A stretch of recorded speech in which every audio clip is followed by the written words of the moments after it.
My name is Mark Logan. Can you all hear me? I'm the tech lead for Suite Core at Mysten Labs. So we're the team that builds the validator. We sort of maintain the protocol, evolve the protocol. We don't work on the wallet or any myriad other things around Suite. So I'm going to talk to you about some of the lessons we learned building Suite. This is going to be more of an engineering-heavy presentation. So if you're a computer scientist or engineer, I hope it'll be interesting. If you're not, I hope it'll be short. Okay, so a little bit about Suite and Mysten Labs. It was formed in late 2021 by ex-Facebookers after Libra DM blew up. I know many of you know about that. I wasn't on any of those projects, so this is prehistory to me. The goal of the company is to build a new decentralized internet. So Suite is a blockchain, but we have wider ambitions, which I'll talk about a little bit. So Suite is the first product we launched. Layer 1 smart contract platform. It's low latency, very highly scalable. So why is it special? There are. Sorry. You're just a previous guy. Yeah, Oh. That's really funny. It's still conflict. I am one.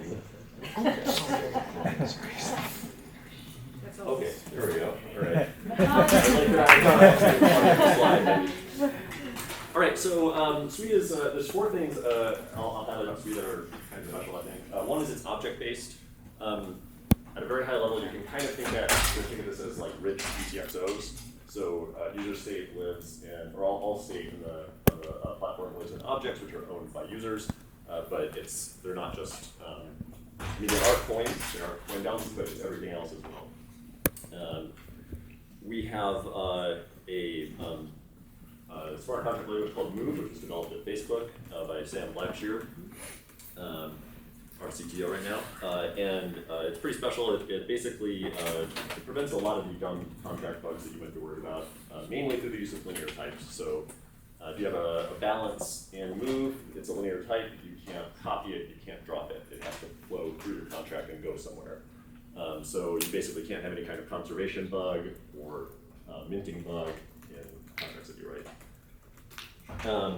We have something called programmable transaction blocks, which allows clients to stitch together calls to different contracts atomically. So one way that this gets used a lot is DEX routers on Suite. Basically, they execute as a single transaction with no integration needed by the protocol. So you just find your best prices anywhere on the chain, stitch together your all your various swaps, and these can be hundreds of swaps long if you need it to be, executes atomically, and the protocols that are deploying the smart contracts don't even know that this is happening, and they can't prevent it from happening if they wanted to. And finally, performance. We want to be very scalable and very fast, so that we can support consumer use cases like payments. Okay, so a brief timeline of Suite. There's sort of the prehistory. A lot of this happened at Facebook, development of FastPay/FastX, which is a broadcast protocol. In 2021, our GitHub repo actually predates the company. So you go all the way back in our Git repo, you can find some of the stuff that was going on at Facebook. And then after the company was formed, we pretty rapidly launched DevNet, started launching testnet waves, which were basically brief, short-lived testnets that we had liked. And then we launched mainnet about 2 years ago. We just had our 2-year anniversary. And then post-launch, we replaced our consensus system. We've launched a bunch of new signature schemes to expand the ways that users can interact with the chain. We have a secure on-chain randomness system. We've launched a deep book, which is a central limit order book on Suite, intended to be the liquidity layer for all, or the foundational liquidity layer for all DeFi in Suite. We have local theme marks and PGA. And briefly, our vital stats, since launch, we've done about 10 billion transactions. Peak, we had about 65 million in one day was our peak usage. On the DeFi side, we got a fair amount of traction there with 2 billion in TGL, and lately we've been doing 600 or 700 million in volume per day. So I think the one thing about Suite that I'm most proud of is that we've been able to evolve really rapidly. We shipped very rapidly. I actually, as we were leading up to our mainnet launch, I actually told my manager that I thought that our timeline was impossible. And it would take 2 years. And this is the only time in my career which I have overestimated a project instead of underestimated it. So it's a good one to be wrong about anyway. So the rest of this talk, I'm going to talk about, I'm going to give a little bit of an overview of the architecture of Suite, and then I'm going to go through some of the things that I think helped us iterate very rapidly and stay very stable, and also some of the things that we didn't do so well. Okay, so there's a paper on Suite if you want to really read all about it. Just has a lot of the details. So very briefly, Suite combines a fast path and a slow path. The fast path can be used for transfers, anything where there's a single owner of all the objects involved. So this is useful for things like transfers, minting, publishing packages. And then we have a quote-unquote slow path, which is not very slow anymore, but it is slower. And this is used for anything shared state, so DeFi, games, system operations. Very briefly, our fast path. So this is originally was developed as the FastPay algorithm. And the basic idea is that if a user wants to transfer something to somebody else, they form a TX, they sign it, they form a transaction, they sign it, they send it to the validators. The validators lock the resources that the transaction is trying to use. So originally they would lock funds, now it's objects that they lock. And the validators send back a signature using private key that they hold to the user, and the user assembles those signatures together into a certificate. And once you have a certificate, which is a form of signatures from the validators, you have a proof that there's no equivocation. Then you can broadcast the cert back to the validators, and at that point, once they see the certificate, they can execute it. So basically, you have a 2 round-trip system, so in practice, this can be as low as 300 milliseconds. If you're Europe right now happens to be the fastest region for Suite because of geographic distribution of validators. And then the slow path is built on top of consensus. Originally, we had a system built on Narwhal and Bullshark, which had about a 2.5 second sequencing time through consensus. We replaced that about a year ago with a system called Mysten, which is based on uncertified DAG. I wish I could spend more time talking about this because it's so cool, but I would you would all hate me because we missed lunch. So this gets our round trip time down to about 400 to 450 milliseconds through consensus.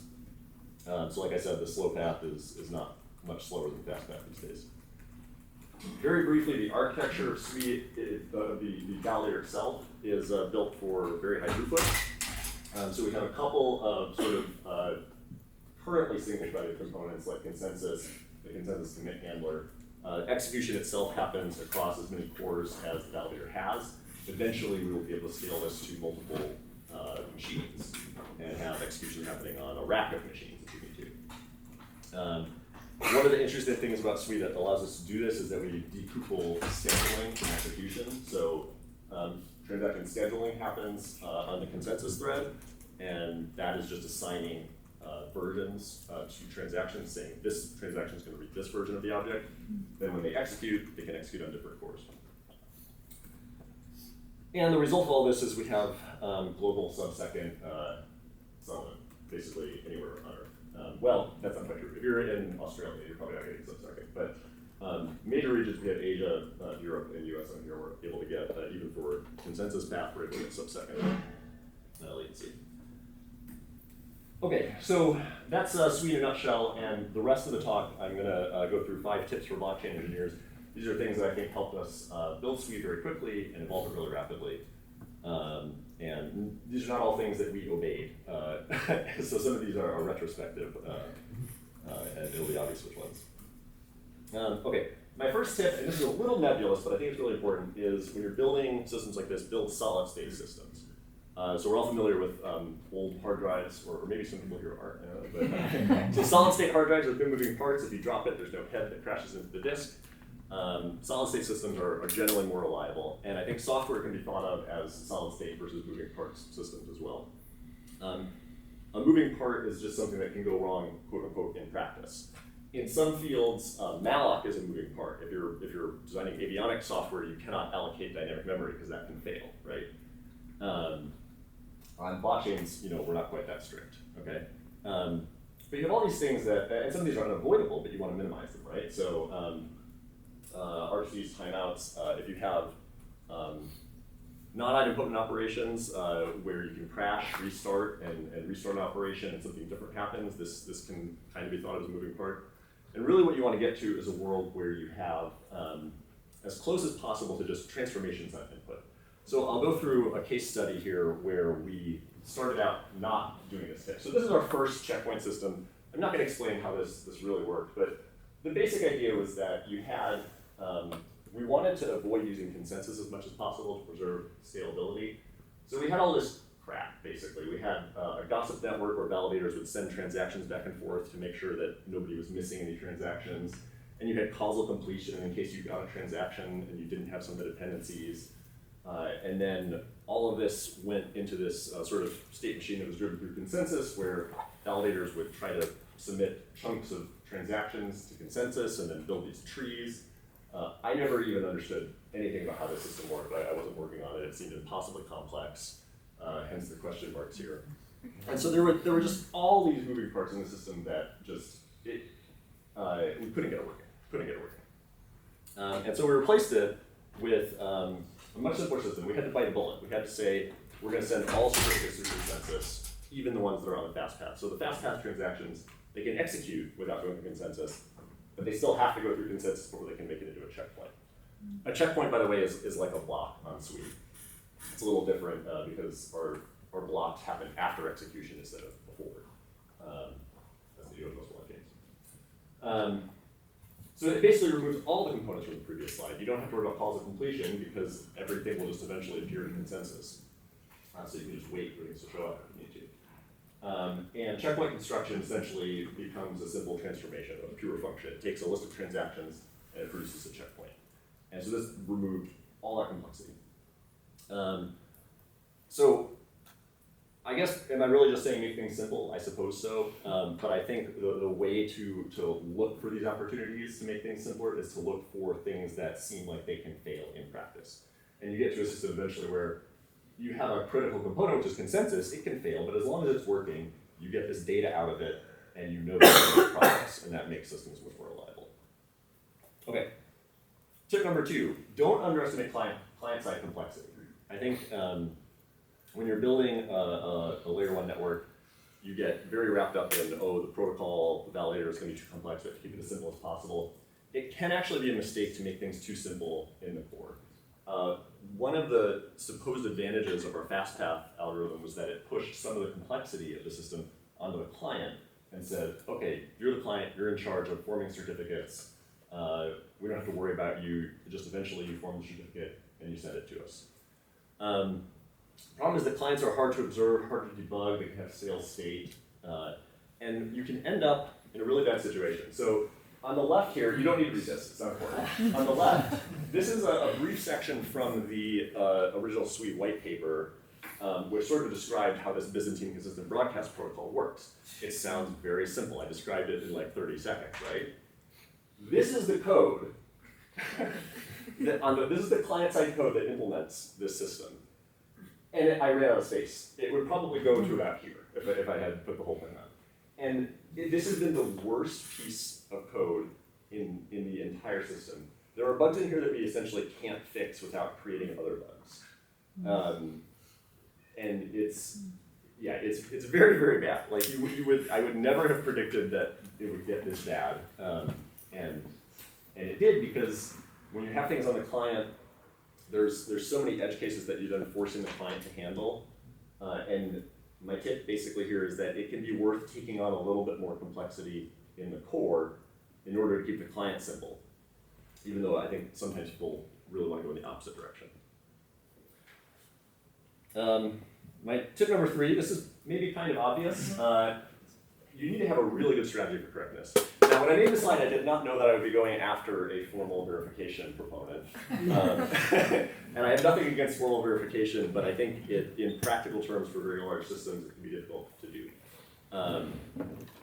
It's good for protocols, but for verifying your entire code base, your actual implementation of the protocol, there are examples, but I think for most people it's probably not practical.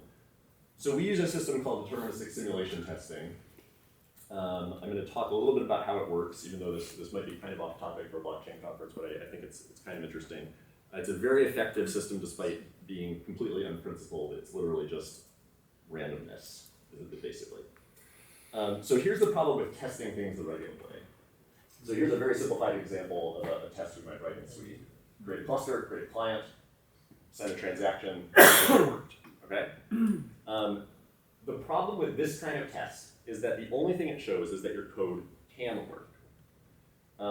There's at least one scenario that happens in your test environment in which your code works correctly. And what you really want to do is show that your code will work. Now, of course, tests can never prove that code is correct, but can we at least get probabilistic assurance that our code works? Can we say our code will work in 99.99999% of scenarios? If we could do that, that would be pretty good. Not as good as having a formal proof, but pretty good. Now this is easier in some systems. So for instance, if you've written like a fuzzer, if you've written a parser or done fuzzing on parsers, it is a very effective technique for just generating inputs that eventually break the parser if there are bugs. Deterministic simulation testing is kind of like a fuzzer for event orderings, because in deterministic systems, in distributed systems, a lot of the bugs result from bad orderings of events that you didn't expect. And so we want to find all the orderings that can occur, or at least, since we can't possibly find all orderings, we want to find a representative sample of all the orderings that can occur. Traditional testing will not get you that, because if you just build your scenario and run it in a normal environment, you're probably going to get basically the same set of like boring orderings most of the time. So like this one at the top, you might get all the events in task 1 happen before all the events in task 2. And then once in a while, maybe one of the events happens from task 2 happens before task 1 finishes. And so you run your test this way and things seem fine, you deploy it, and then one day in production, you suddenly get this other ordering. And this is what tends to happen with these kinds of systems is something will change somewhere in the stack, and things will suddenly break. And you'll find a bug that has existed for years and suddenly shows up, and you don't know why. And so what you really want to do is be able to find all these orderings in testing instead of later when a kernel, you upgrade the kernel and it changes the way thread scheduling happens or something like that. So very briefly, how does it work? We run multiple validators inside a single process. It's built on top of a deterministic scheduler, a network simulator, a virtual clock, and a random number generator. And I'm going to go through this pretty quickly in the interest of time, but the basic idea is that if you control the scheduling of tasks in your system and you have a way to randomize them, you can generate many, many more orderings of events than you possibly could with traditional testing. And when you find them, because the whole system is deterministic, you can reproduce them. And once you can reproduce a bug, you can fix it. And this has two effects. The first order effect is that you find bugs before you ship. That's very important. The second order effect, which is almost more important, is that you become very fearless about the kinds of changes that you will attempt or contemplate because you know that you can catch bugs and you don't get scared of changing your code. And I think that's really been important for us to be able to iterate as quickly as we have. You can build a deterministic simulation tester yourself, especially if you start from scratch before you start your project. But there are commercial options. We've been using antithesis.com in addition to our homegrown system. This basically takes a Docker Compose network and runs it in their deterministic hypervisor. It's really cool. Check it out. Okay, tip number 4. Prioritize observability and closed loops. So what's a closed loop versus an open loop? A closed loop is when somebody reports a problem, you have the ability to find out what the cause of the problem is quickly and hopefully fix it, or at least understand the impact of it. An open loop is just when you get a problem and you scratch your head, right? Somebody says like, oh, my transaction timed out, and you don't know why. You don't have any way to find out why. You can't reproduce the problem yourself. You don't have any logs from the client. So focusing on making closed loops really lets you fix problems faster and spend less time, debugging. This is a picture of our tracing setup. So we use OpenTelemetry tracing. So for performance things, this is very useful. This is like one example of a way to close a loop. If we see that something is slow, we are able to go and get a trace where we see every single step of the process. We can find the slow one and fix it. So this has been very useful when we have like people running full nodes that can't keep up with the network. We've been able to get this sort of data from them and identify exactly which piece is slow. Tip number 5. Eat your own dog food. This is something we did not do at first. We just didn't have time. It's very difficult to understand users' pain if you're not experiencing the pain yourself. Fortunately, we recently launched Walrus, which is a distributed file storage platform. And Walrus is built on Sui. It uses Sui for all its coordination. So if you are purchasing storage resources on Walrus, purchasing storage resources for Walrus, you purchase it on Sui with a Sui transaction. Reconfiguration of the Walrus network happens via Sui. So this allowed the Walrus team to ship very quickly because they didn't have to build consensus into their system. They were able to build on top of Sui. But it was very valuable for Sui to have somebody in our company using our product in a not in a toy way, but for a real system. And it really accelerated Walrus, but it made the gaps in Sui much more obvious to us, and it was extremely useful. All right, my bonus tip is have fun. I think working on blockchains is super fun. You can follow us at Sui Network. I'm Technical Better on Twitter. We are hiring, and I'd be happy to answer any questions.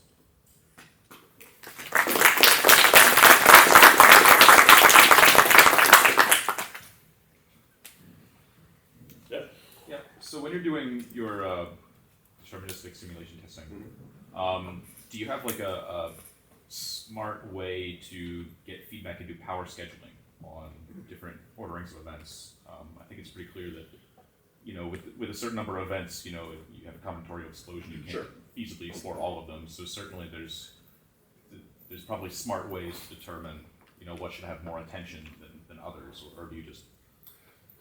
So we really do. It is really just spray and pray, honestly, and it works incredibly well. The couple exceptions to that are the system also has fault injection, so it can simulate basically a crash of a node, and that we get a little bit smart about. So, for instance, the best places or the most interesting places to have crashes are typically like right before you write to the database, or right after you write to the database, or maybe right after you receive a message. Or reply to a message. So we have like some pretty smart or like intentionally placed fault injection sites that expose a lot of bugs. But for most of the like race conditions, so those find a lot of like crash recovery bugs. For race condition bugs, those tend to just turn up. The thing is, a lot of these bugs, you don't need like a specific chain of like 10 different things to happen. You just need maybe there's 3 things, and you just need to happen. You just need to eventually find a place where it goes BAC instead of ABC.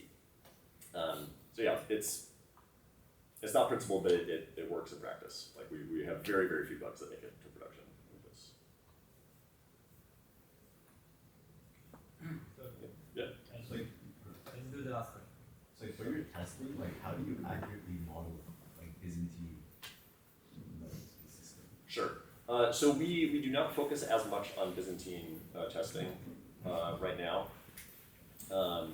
One of the things we want to do, there was actually a paper written by one of our colleagues. You guys probably know Andre Cherson from Facebook. Yeah, so he wrote a paper called Twins, where you basically have, you make 2 copies of a node, and you send some messages to one and some to the other, so that they get very confused about the state, and so they just sort of become Byzantine because they're not seeing all the information. So that's something we want to explore in the future, but we haven't focused very much on that yet. Okay. Thank you. All right.